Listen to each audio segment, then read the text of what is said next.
Hello friends, welcome back my YouTube channel to the point home science. Friends, आज हम लोग BSc second year fourth semester का जो है, इसमें हम लोग जो होम साइंस पढ़ रहे थे, तो अभी तक हम लोग एक्सटेंशन के काफ़ी भागों को देखा है।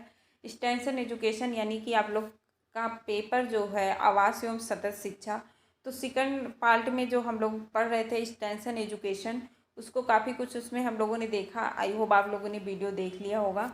ठीक है, मैं उन्हीं पॉइंट को आपके सामने लेके आती हूँ जो आपके पेपर ऑब्यू के लिए बहुत ज़्यादा इंपॉर्टेंट है, यानी जो क्वेश्चन इंपॉर्टेंट होता है उसी को मैं बताती हूँ। क्वेश्चन का मतलब हो गया कि आपसे सीधे सीधे क्वेश्चन में पूछ लेता है कि आवाज़ कितने प्रकार के होते हैं। जी हाँ, तो आज हम लोग जो देखने वाले हैं वो आवाज़ के पार्ट को देखेंगे। इसमें हम लोग आज देखेंगे आवाज़ कितने प्रकार के होते हैं। ओके, तो अगर आप लोग चैनल पे नए हो तो चैनल को सब्सक्राइब कर लीजिएगा और बेल आइकन को क्लिक कर दीजिएगा और साथ ही वीडियो को लाइक कर दीजिएगा और अपने फ्रेंड सर्कल में शेयर कर दीजिएगा। ओके, चलिए अब हम लोग अपने आगे टॉपिक में पढ़ते हैं। तो ये आपका होम साइंस है, BSc second year fourth semester, आवास एवं सतत शिक्षा, housing and extension education. Okay, इसमें आज जो हम लोग देखने वाले हैं वो हम लोग देखेंगे आवाज़ के प्रकार, जो कि पेपर ऑब्यू के लिए बहुत ज़्यादा इंपॉर्टेंट है, यानी वेरी इंपॉर्टेंट क्वेश्चन है आपका, जो आपका मॉडल पेपर है। ठीक है, मॉडल पेपर या प्रीवियस ईयर के क्वेश्चन की बात कर लेंगे तो उसमें हम लोगों ने ये क्वेश्चन देखा, हमने कई बार पूछा गया है, आपके पिछले पेपर में भी आए हुए हैं, तो ये एग्ज़ाम के लिए बहुत ज़्यादा इम्पॉर्टेंट है। ओके, तो चलिए देखिए, जो आपके आवाज़ के प्रकार की हम लोग बात करेंगे तो ये दो प्रकार का आवाज़ होता है, आप लोगों को भी पता है। पहला जो होता है वो कौन सा होता है, हमारा निजी आवाज़ होता है। निजी आवाज़ का मतलब जो सेल्फ आवाज़ होता है, जो हम खुद का बनाया हुआ घर होता है, वो आवाज़ हो जाता है आपका। और दूसरा होता है किराए पे, यानी कि किराए पे रेंट पे लिया गया मकान जो होता है। ये दो प्रकार के घर होते हैं। इन दोनों के बारे में हम लोग देखेंगे कि निजी आवाज़ क्या होते हैं, निजी आवाज़ के जो है लाभ क्या होते हैं, निजी आवाज़ के यानी सेल्फ होल्ड जो आपके हाउस होते हैं उसकी हानियाँ क्या है, ये दोनों हम लोग देखने वाले हैं। तो चलिए सबसे पहले देखते हैं निजी आवाज़। तो निजी आवाज़, आई होप आप लोग सभी लोग परिचित होंगे निजी आवाज़ से। तो निजी आवाज़ क्या होता है? ओके, निजी आवास आपका कौन सा है? तो निजी निर्मित आवास जो हो गया, आपने खुद ही अपने हाथ से जो घर बनवाया है वो। तो देखिए, निजी आवास वो आवास होता है जो मन चाहे स्थान का चयन कर मनो अनुकूल, यानी अपने मन के अनुकूल, जो आप पहले तो देखिए, पहले जो पुराने ज़माने में मकान बना करते थे तो कोई जो है बिल्डर नहीं होता था, किसी से नक्शा पास नहीं कराना होता था, नक्शा नहीं निकलवाना होता था, कोई इंजीनियर नहीं होता था। जो मिस्त्री होते थे, घर के जो स्वामी या मुखिया होता था, उन्हीं के दिमाग से घर बनता था। लेकिन अब क्या हो गया, शहरों में तो पहले से भी ऐसा ही था कि आपको नक्शा पास कराना पड़ेगा, उसके बाद ही आप घर बनवा सकते हैं। ये अभी भी है कि आप शहरों में नक्शा पास कराएंगे जहाँ पे नगर पालिका लगती है, गांव की बात छोड़ के वहाँ पे नक्शा पास कराकर ही घर बनवाया जाता है। तो आप अपने नक्शे के अनुसार क्या कर सकते हैं, घर बनवा सकते हैं। आप अपने अनुसार क्या कर सकते हैं, जिन भी उपकरणों से उसे सजाना चाहें उसको सजा सकते हैं। ये होता है आपका निजी आवास। और किराए का मकान, तो किराए के मकान से आप लोग परिचित ही हैं। किराए का मकान हो गया कि आप किसी के घर में किराया लेके रह रहे हैं, या देखिए, अब किराया लेके रह रहे हैं तो जब वहाँ पे किराया लेके रहेंगे तो आपके ऊपर एक प्रतिबंध होता है, आप दीवार में कहीं पे हथौड़े मारकर कील नहीं डाल सकते। जितना वहाँ पे कीला लगा है, हैंगर लगा है, उसी का यूज़ करेंगे। ठीक है, दीवार वो मतलब आप अपने अनुसार उस पर कुछ भी नहीं कर सकते, कोई अदर से उस पर कोई रंग नहीं करवा सकते, पुताई नहीं करवा सकते। तो ये सारी प्रतिबंध होती है। लेकिन निजी आवाज़ जो होता है वो अपने मन चाहे स्थान पे आप ले सकते हैं, मन चाहे स्थान पे, मन चाहे नक्शे के अनुसार उसको बनवा सकते हैं, और जो भी आपका मन है, जो भी आपके लिए उपयुक्त है, उन उपकरणों से अपने घर को सजा सकते हैं। ओके, अब इसके लाभ क्या क्या होते हैं निजी आवास के, आप लोग देखेंगे। निजी आवास के अगर लाभ की बात करेंगे तो आप लोग यहाँ पे देख पा रहे होंगे। ठीक है, आप लोग यहाँ पे देख पा रहे होंगे निजी आवास जो है आपका। तो सबसे पहले तो धन की बचत। अब धन की बचत की बात करें तो निजी आवास की अगर हम लोग बात करें, तब आप एक साथ ढेर सारा पैसा इसमें, देखिए, जब मकान बनवाते हैं, मकान बनवाना आज इजी नहीं रह गया है, बहुत ज़्यादा, यानी कि बहुत ज़्यादा पैसे की ज़रूरत होती है। तो जो बहुत ज़्यादा रिच इंसान होते हैं वही एक तुरंत ही अपना मकान बनवा पाते हैं। लेकिन अगर हम लोग यहाँ पे बचत की बात कर लें तो निजी मकान होने से क्या होता है, धन की बचत हो जाती है। किराए का मकान देखिए वैसे भी अब प्रतिदिन बहुत महंगा होते जा रहा है। अगर हम लोग दिल्ली की बात कर लें, दिल्ली में आप 1 BHK भी अगर आप एक रूम ले रहे हैं, 1 BHK का मतलब कि एक ही रूम में सब कुछ हो, एक रूम आप ले रहे हैं तब भी आपको 5,000 देना पड़ेगा। 2 BHK ले रहे हैं यानी 2 कमरे वाला ले रहे हैं तो लगभग आपको 10,000 पे करना पड़ेगा।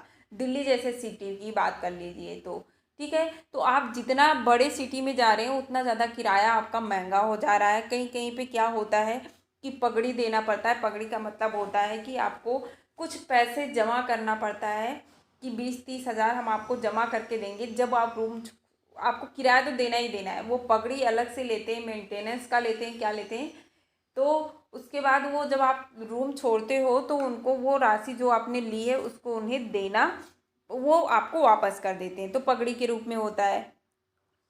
ठीक है। तो किराए के मकान, हम मेरा सिर्फ इतना बताने का था कि प्रतिदिन जो है किराए महंगे हो जा रहे हैं बड़े बड़े शहरों में तो बहुत ज़्यादा। लेकिन अगर आपका निजी मकान है तो निजी मकान होने से क्या होता है, जो आपकी मासिक, ठीक है, मासिक यानी एक महीने की जो आमदनी है उसमें काफ़ी बचत हो जाती है।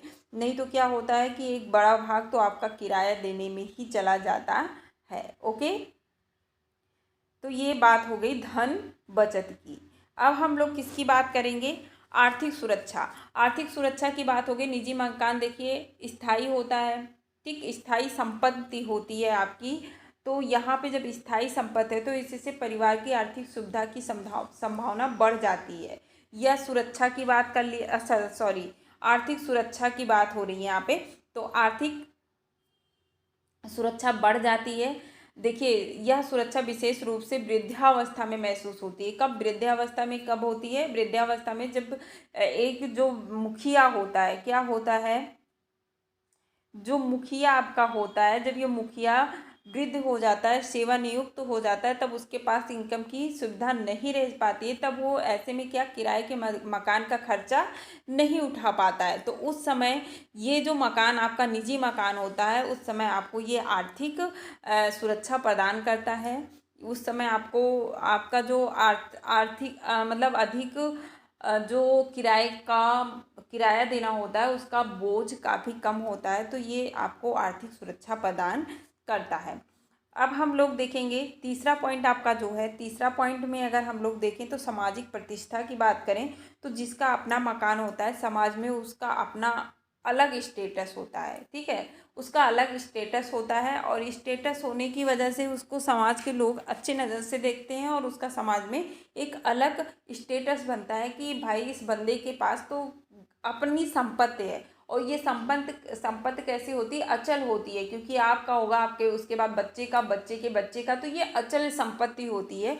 तो इसलिए इसको समाज में काफ़ी उनका स्टेटस काफ़ी अच्छा माना जाता है जिसका अपना निजी मकान होता है। आई होप आप लोग समझ गए होंगे। 4 नंबर पे हम लोग देखेंगे, 4 नंबर पे है अतिरिक्त सुविधा हेतु दूरगामी योजनाएं।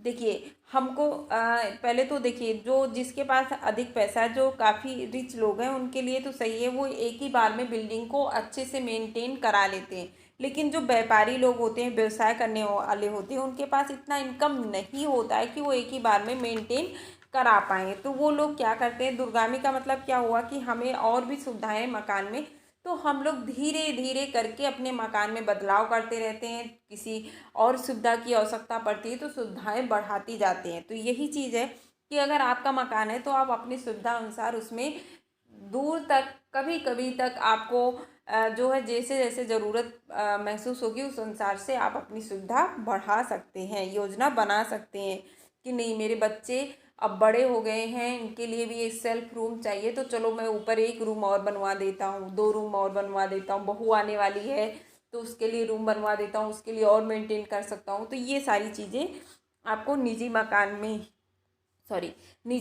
में ही मिल सकता है। ओके, नेक्स्ट हम लोग देखेंगे जो है 6 नंबर पे आपका है कलात्मक अभिव्यक्ति। देखिए निजी मकान मकाने में बनवाने में जो कलात्मक भावना होती है उसका अभिव्यक्ति होता है। अभिव्यक्ति का मतलब आप किस तरह से मकान बनवाना चाह रहे हैं, आप कितने अच्छे से उसको, कितने कलात्मक ढंग से, क्योंकि जो एक मकान होता है वो उसका बाहरी जो बाहर का होता है, ठीक है, क्या होता है, वर्तमान में मकान को उपयोगी नहीं बल्कि सुंदर भी बनाने की कोशिश की जाती है ज़्यादा से ज़्यादा। इसीलिए तो लोग अब नक्शा बनवाते हैं, नक्शा बनवाने के बाद ही घर बनवाते हैं, क्योंकि उससे एक अच्छा घर बन जाता है, ठीक है, सुंदर और अंदर से भी दोनों रूप से क्या होते हैं, वो सुंदर दिखते हैं।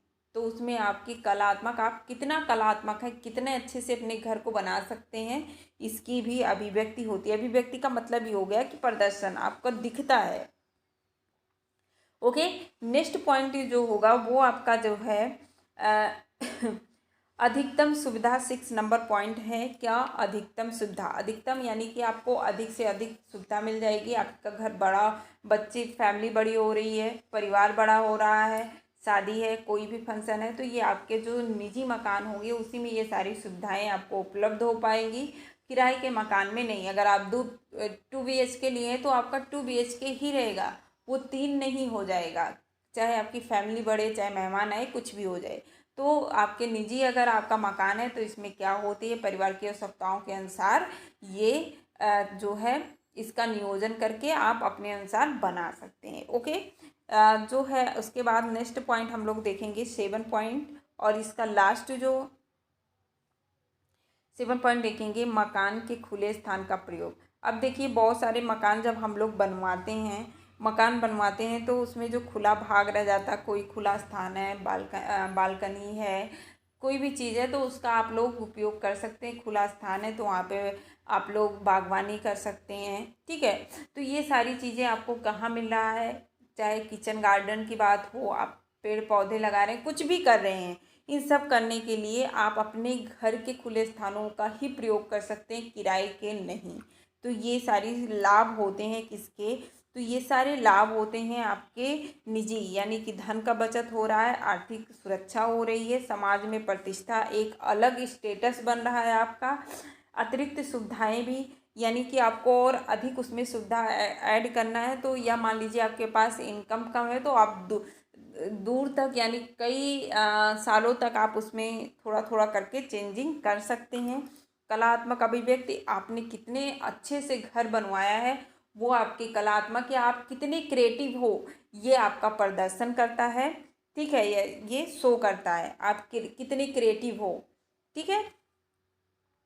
अधिकतम सुविधा मिल जाती है, मकान के खुले स्थान का प्रयोग हो जाता है, ये लाभ हो गया। अब हम लोग क्या देखेंगे, तो अब हम लोग देखने वाले हैं निजी मकान की हानियाँ। अब देखिए, जिस तरह से निजी मकान के लाभ होते हैं उसी तरह से निजी मकान के क्या होते हैं, हानियाँ भी होते हैं। यहाँ पे जो होगा आय होगा, ओके, आय कम होने पर असुविधा। देखिए, हमने अभी आपको बताया कि मकान बनाना जितना जो है आपका एक मकान हो गया, किराया का पैसा तो बच जाएगा, लेकिन जब आप मकान बनाने जा रहे हो तब आपको ज़मीन भी खरीदना है, नक्शा भी पास करवाना है। नगर पालिका में नक्शा पास करवाने जब जाते हो आप लोग, नक्शा पास कराने जाओगे तो कम से कम वो लोग 50, बहुत बड़े बड़े में 50-70 लाखों रुपये ले लेते हैं सिर्फ नक्शा पास करवाई, ठीक है। तो उसमें ये सारी चीज़ें होने पर क्या हो रही है कि जब अगर आप में आपके पास आय की कमी है तो ऐसे में आपको बहुत ज़्यादा ही परेशानी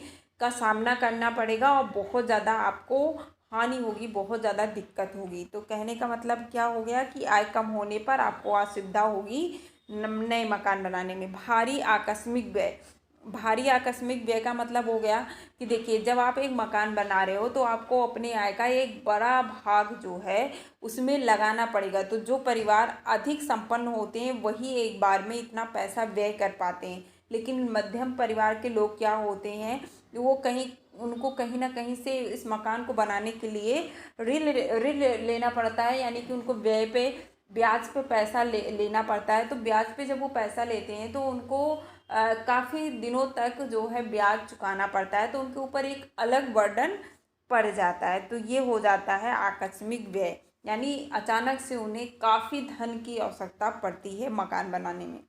अब आता है निजी रख रखाव की। अगर हम लोग बात कर लें कि रख रखाव में जो है अतिरिक्त व्यय होता है, तो ये भी बात सही है कि आपका खुद का मकान रहेगा तो हर दिवाली को आपको उसको पुताई करना है, उसका मेंटेन करना है, कहीं कुछ भी टूटा है, कुछ भी ख़राब हुआ है, वायर ख़राब हो रहा है, कुछ भी ख़राब हो रहा है तो वो आपको कराना पड़ेगा। लेकिन अगर वो किराए का घर है तो ये काम किसका हो जाता है, जो मकान मालिक होते हैं उनका होता है मेंटेन कराने का, आपका नहीं रह जाता, सिर्फ आपको किराया भरना होता है। तो ये एक अलग आपका हो जाता है क्या कि रख रखाव में आपको जो है हर साल एक अलग भाग अपने इनकम का अलग कुछ भाग उस पे व्यय करना पड़ता है। देखिए तरलता में कमी, तरलता का मतलब क्या हो गया कि जो आपका मान लीजिए आप व्यवसाय करते हैं, ठीक है, क्या करते हैं, व्यवसाय करते हैं तो ठीक है, तो उसमें एक अचल संपत्ति, ये तो मकान आपका निजी मकान जो है ये आपका क्या हो गया, ये आपका एक निजी, मैंने आपको बताया ये अचल संपत्ति होती है। अब इसका जो व्यवसाय लोग होते हैं ये लोग ज़्यादा से ज़्यादा क्या करते हैं कि ये क्या करते हैं कि अपना ये जो व्यवसायिक लोग हो गए थोड़ा बहुत कमा के खाते हैं तो ये घर में नहीं निवेश करना चाहते हैं, ये बैंकों में पैसा जमा कर देते हैं या कहीं भी अलग लगा देते हैं। इसमें क्या हुआ कि जब आपका ये क्या होता है, जबकि बैंकों में जमा पूंजी तुरंत प्राप्त हो जाती है, अब ये धन आपका क्या हो गया, इसमें तरलता की कमी, तरलता की कमी मतलब आपको कहीं पे पैसा चाहिए, कहीं पे ज़रूरत है तो आपका मकान हो गया, तो उस समय आप क्या करेंगे, उस मकान को तुरंत बेच के पैसा नहीं प्राप्त कर सकते हैं। लेकिन अगर बैंक में पैसा है तो आपको तुरंत पैसा मिल जाएगा। ठीक है, तो यही होता है तरलता, यानी कि यहाँ पे आपकी तरलता में कमी आ जाती है, आपको तुरंत कोई चीज़ चाहिए या तुरंत जो आपने पैसा मकान में लगा दिया वो आपको वापस नहीं मिलेगा। अब गतिशीलता में कमी, तो गतिशीलता में कमी का मतलब हो गया कि अगर आपका निजी मकान है, आपको कहीं और कहीं भी जाना है तो ऐसे में आपको ये एक बार तो ये सोचना पड़ता है कि अगर मैं यहाँ से दूसरी जगह शिफ्ट हो जाऊँगा तो मेरा मकान पड़े पड़े ख़राब हो जाएगा, कहीं कुछ हो जाएगा, तो आपकी गतिशीलता कहीं ना कहीं एक गतिशीलता को रोकता है। अगर मैं बाहर कमाने चला गया तो घर को कौन देखेगा, तो ये चीज़ें जो होती हैं ये एक सीमित हो जाती है। देखिए वर्तमान में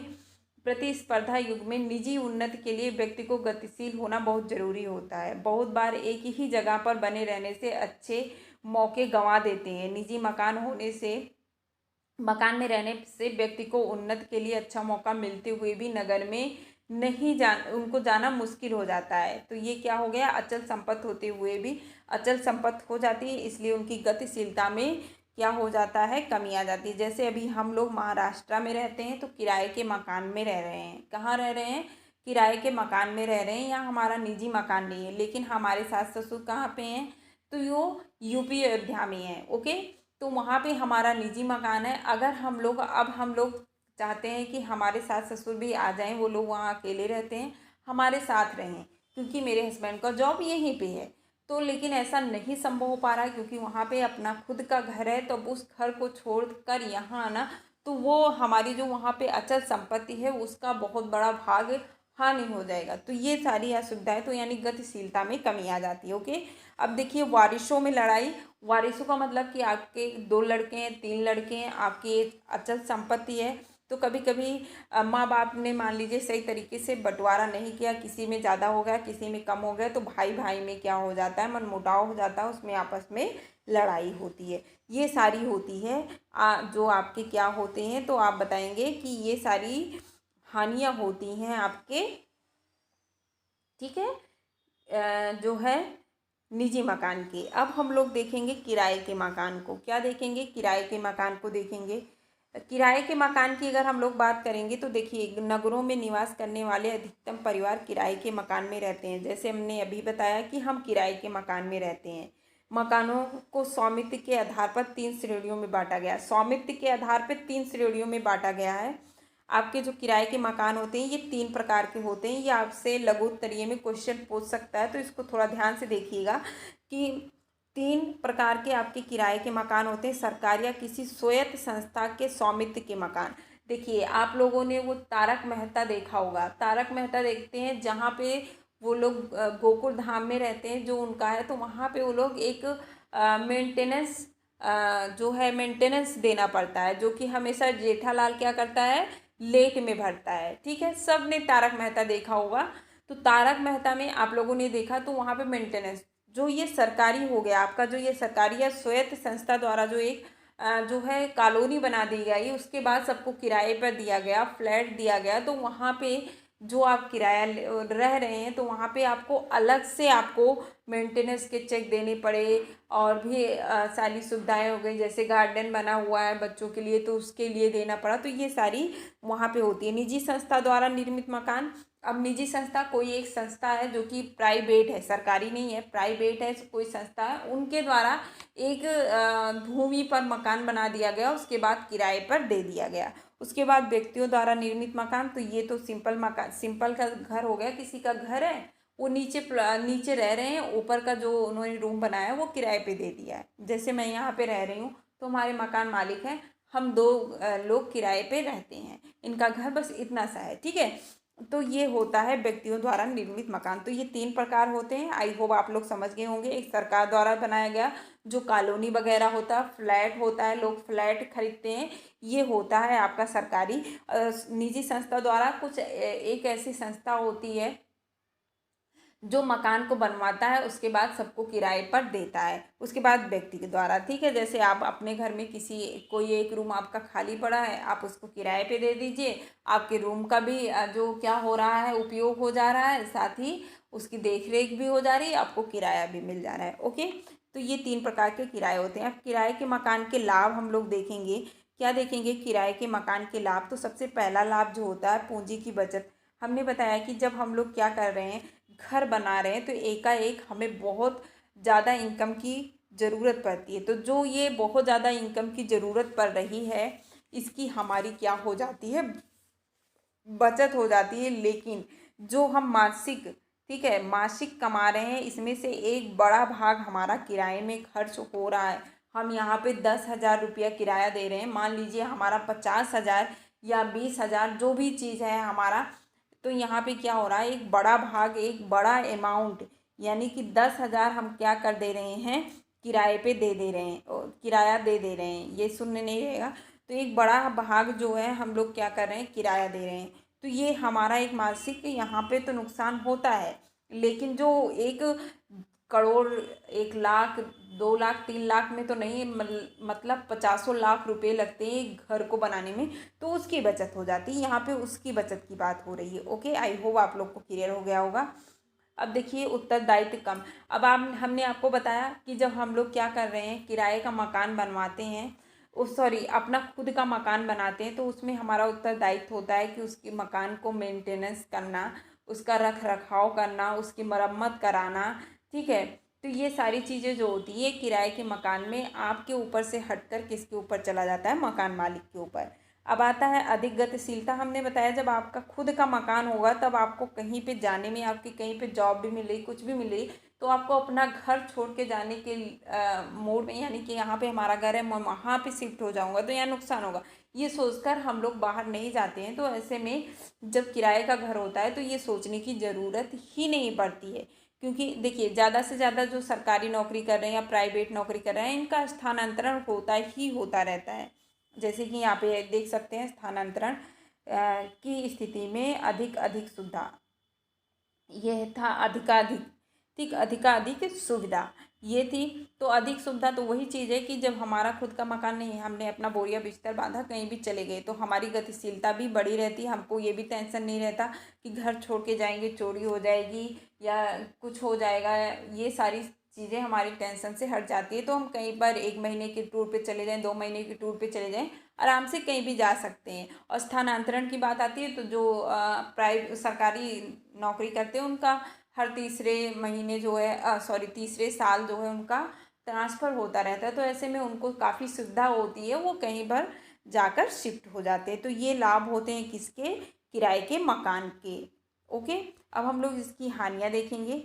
हानियाँ इसके देखेंगे हम लोग, तो हानियाँ किराए के मकान में आर्थिक हानियाँ होती है। आर्थिक हानियाँ हमने अभी आपको बता दिया यहाँ पे कि जो हम लोग, ये जो सबसे ज़्यादा हमारा कहाँ पे, तो जो मासिक आय है उसमें का एक बड़ा भाग हमें किराया देना पड़ता है। तो यहाँ पे हमारी किराए जो है हानियाँ होती हैं।